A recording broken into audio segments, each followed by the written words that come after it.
মাকে কখনো তিনটি কথা বলবেন না। মনে রাখবেন, মা হচ্ছে পৃথিবীর ভিতরে এমন একজন যিনি সব সময় আপনার জন্য কাঁদেন, যিনি সব সময় আপনার কষ্ট বোঝেন।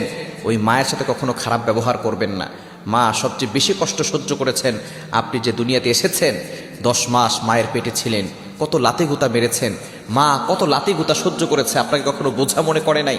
প্রসব ব্যথা যখন হয়, একটা মানুষ সর্বোচ্চ 45 ইউনিট ব্যথা সহ্য করতে পারে, কিন্তু একজন মা 57 ইউনিট ব্যথা সহ্য করে। কেন ইমাজিদের আপনি কল্পনা করতে পারছেন কতটা ব্যথা সহ্য করে, প্রসব ব্যথা সহ্য করে তারপর আপনাকে দুনিয়াতে এনেছেন। ওই মায়ের উসিলে আপনি দুনিয়াতে এসেছেন। সুতরাং মায়ের সাথে খারাপ ব্যবহার করবেন না। আল্লাহ নিজে বলে দিয়েছেন, ওয়াবিল ওয়ালিদাইনি ইহসানা, good behaviour with parents, good dealings with parents, পিতামাতার সাথে ভালো ব্যবহার করো। মাকে কখনো তিনটি কথা বলবেন না। নাম্বার 1, 1 নাম্বার হচ্ছে, মা যদি কোনো কিছু বলে আপনি বলবেন না তুমি কিছুই জানো না। যেই মা আপনাকে